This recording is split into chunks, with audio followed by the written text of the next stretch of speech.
আজকে আমরা বানাবো ইন্ডিয়ান স্টাইলের ম্যাকারনি পাস্তা। এই পাস্তা ম্যাকারনি কিন্তু বাচ্চাদের খুব পছন্দের। আপনারা বিকালের টিফিনে, সকালের টিফিনে, স্কুলের টিফিনের জন্য অনায়াসে তৈরি করে দিতে পারেন। বাচ্চাদের কিন্তু মন ভরে যাবে। তো নমস্কার বন্ধুরা, আমি সঙ্ঘমিত্রা সাহা আর আপনারা দেখছেন আদ্রিস মাসালা কিচেন।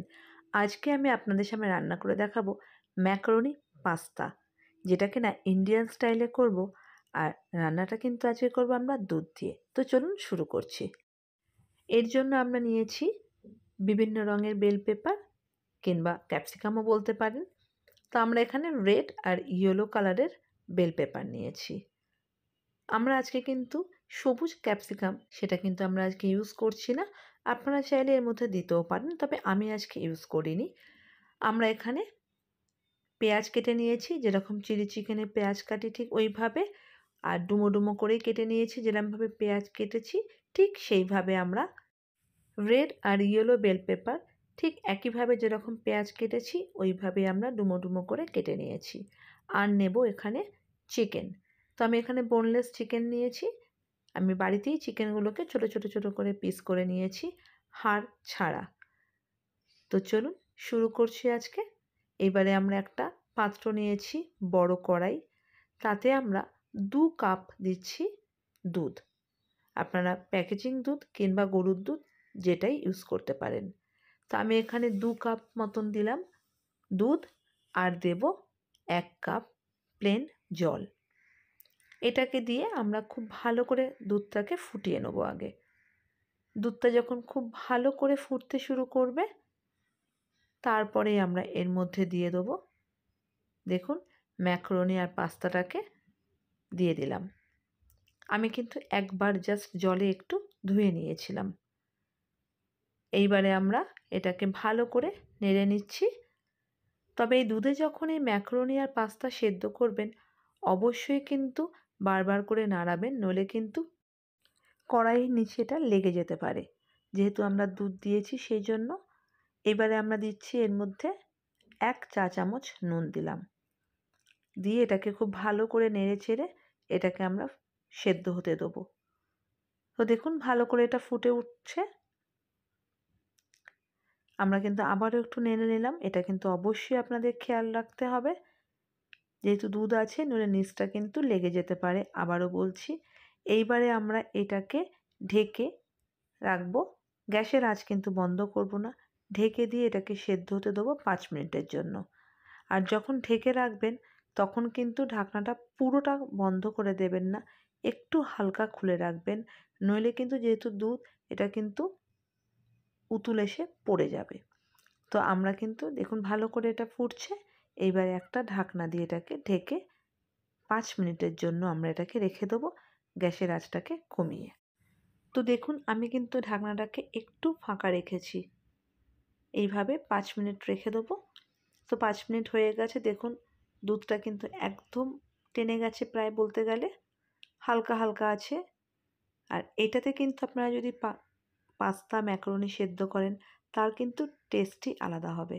তো এইবারে আমাদের দেখুন একদম সেদ্ধ কিন্তু প্রায় হয়ে গেছে, আর দুধটাও একদম গাঢ় হয়ে টেনে গেছে। এবারে আমরা একটা চাকু কি খুন্তির সাহায্যে দেখব ম্যাকারনি আর পাস্তা সেদ্ধ হয়েছে কিনা। যদি সেদ্ধ হয় আমরা গ্যাসের আঁচটাকে বন্ধ করে দেবো। তো দেখুন একদম প্রায় আমাদের পাস্তা ম্যাকারনি তৈরি হয়ে গেছে। এবারে আমরা একটা চাকু দিয়ে দেখে নিচ্ছি, খুব স্মুথলি এটা কেটে যাচ্ছে, তার মানে আমাদের কিন্তু তৈরি হয়ে গেছে। আর দুধটাও একদম টেনে গেছে। এবারে আমরা এটাকে একদম বন্ধ করে সাইডে রেখে দেবো। তবে এটা কিন্তু আমরা জল ঝরানোর মতন করব না, এই যেটুখানি দুধ রয়েছে এটা কিন্তু এর মধ্যে থাকবে। এইবারে আমরা একটা ফ্রাইং প্যান নেব। ফ্রাইং প্যানটাকে খুব ভালো করে গরম করে নিয়ে এতে আমরা 2 টেবিল চামচ সাদা তেল দেবো। সাদা তেলটা যখন গরম হয়ে যাবে, তারপরে আমরা এর মধ্যে দেবো রসুন কুচি। তো আমি এখানে প্রায় 15-16টা রসুন, এর থেকে বেশিও নিতে পারেন, কারণ পাস্তাতে কিন্তু একটু রসুনের স্মেলটা খুব ভালো লাগে। তো আমরা প্রায় 15-16টা রসুন গ্রেটারে গ্রেট করে নিয়েছি। এটাকে দিয়ে জাস্ট 30 সেকেন্ডের জন্য এটাকে এপিট ওপিট করে নেব।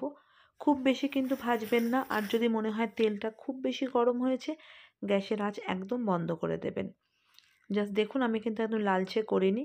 রসুনটাকে দেওয়ার পরেই 30 সেকেন্ড হয়ে গেছে, আমি কিন্তু গ্যাসের আঁচ বন্ধ করে দিয়ে এইবারে আমরা চিকেনটাকে দিয়ে দিলাম। চিকেনটাকে দিয়ে খুব ভালো করে আমরা রসুনের সাথে এটাকে ফ্রাই করছি। মোটামুটি মিনিট খানেক আমরা এটাকে ফ্রাই করে নেব।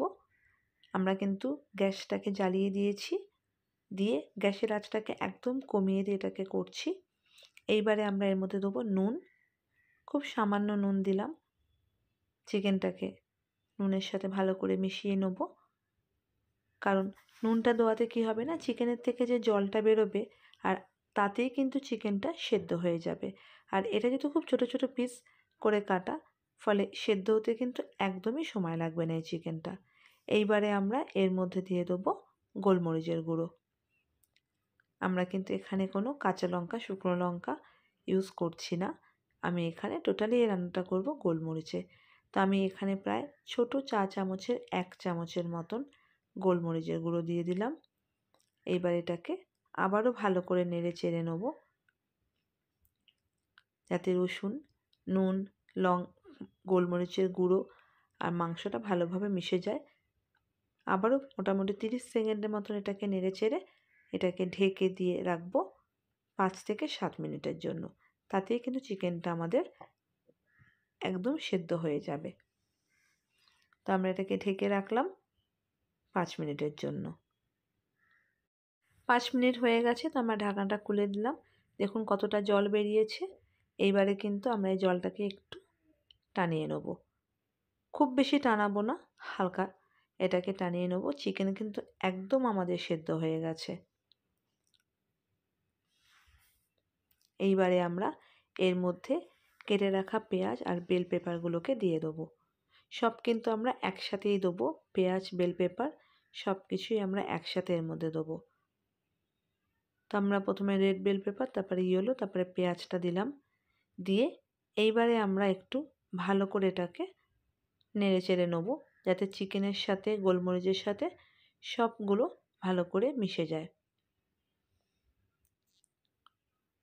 তো বন্ধুরা, আপনাদের যদি আজকের রেসিপিটা আমার ভালো লেগে থাকে অবশ্যই আমার চ্যানেলটি সাবস্ক্রাইব করবেন, শেয়ার করবেন আর পাশে থাকা বেল আইকনটা অবশ্যই প্রেস করে দেবেন, যাতে নতুন নতুন নোটিফিকেশানগুলো আপনারা খুব সহজেই পেয়ে যান। তো দেখুন আমরা এটা কিন্তু মিনিট খানেকের জাস্ট 1 মিনিট, 30 সেকেন্ড থেকে 1 মিনিটের মধ্যেই কিন্তু আমরা এটা নাড়াচাড়া করব। খুব বেশি কিন্তু এটা আমাদের সেদ্ধ হবে না, মানে বেল পেপারগুলো একদম নরম হয়ে যাবে তা না। যখন আমরা ওই পাস্তা ম্যাকারোনি খাবো তখন মুখে কিন্তু এটা পড়বে এবং খুব নরম থাকবে না, একটু শক্ত টাইপেরই থাকবে।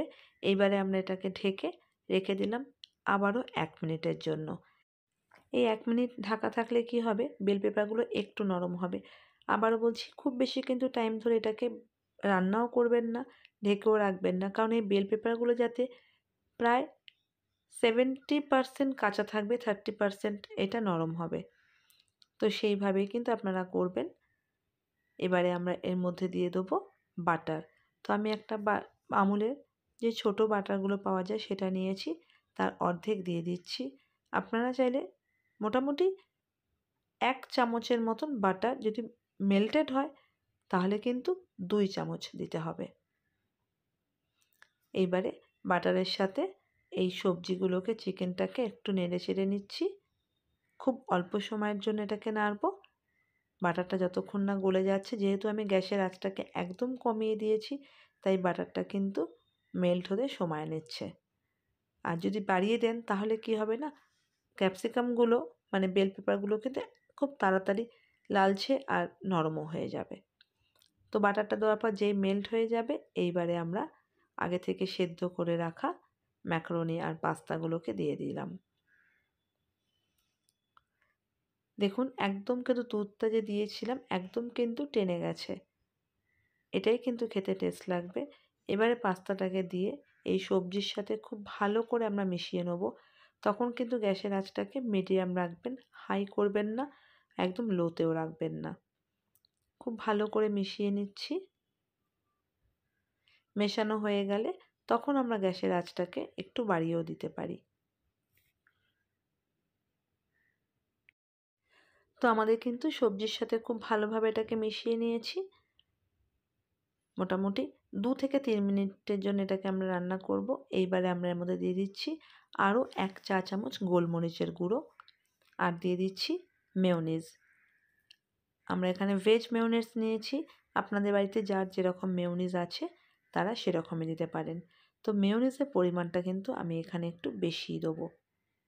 আর যদি আপনাদের কাছে বাড়িতে খুব গাঢ় করে দুধ রাখা থাকে, ক্ষীর করার আগে স্টেজ যেরকম হয় ওরকম যদি দুধ রাখা থাকে সেটাও দিতে পারেন।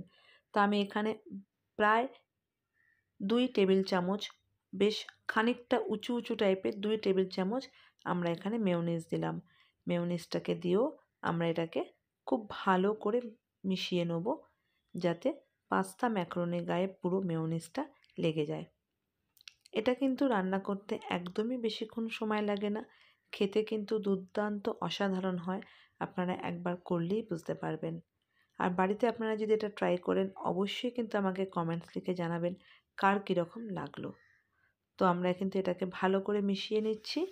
মেশানোর সময়ও কিন্তু গ্যাসের আঁচটাকে মিডিয়াম কি লো রাখবো, হাইতে রেখে কিন্তু আমরা মেশাবো না। যখন পুরোপুরি এটা ভালো করে মেশানো হয়ে যাবে তখন এটাকে আবারও 1 মিনিটের জন্য হাই ফ্লেম করে একটু আমরা নেড়ে চেড়ে নেব। ব্যাস, তাহলে কিন্তু আমাদের এই ক্রিমি ম্যাকারোনি পাস্তা একদম তৈরি হয়ে যাবে পরিবেশন করার জন্য। তো আমাদের কিন্তু এটা ভালো করে মেশানো হয়ে গেছে মেয়োনিজটা। তারপরে আমরা এটাকে আবারও একটু ঢেকে রাখলাম 1 মিনিটের জন্যই। জাস্ট একটা স্মেল এর মধ্যে থেকে যাবে, তাই জন্য আমরা কিন্তু এটাকে একটু ঢেকে রাখলাম। এবারে গ্যাসের আঁচ বন্ধ করে দিয়েছি। পরিবেশন করার জন্য একদম তৈরি আমাদের এই ক্রিমি ম্যাকারোনি পাস্তা, কিংবা দুধ পাস্তাও বলতে পারে, কিন্তু খেতে কিন্তু অসাধারণ। বারবার বলছি অবশ্যই ট্রাই করবেন। কার কীরকম লাগলো জানাতে কিন্তু একদমই ভুল করবেন না। এটা কিন্তু টিফিনে, জলখাবারে, স্কুলে আপনারা অনায়াসে তৈরি করে দিতে পারেন। খেতে কিন্তু দুর্দান্ত হয়। তো বন্ধুরা, সবাই ভালো থাকবেন, সুস্থ থাকবেন। আবারও দেখা হবে নতুন কোনো রেসিপির সাথে। নমস্কার।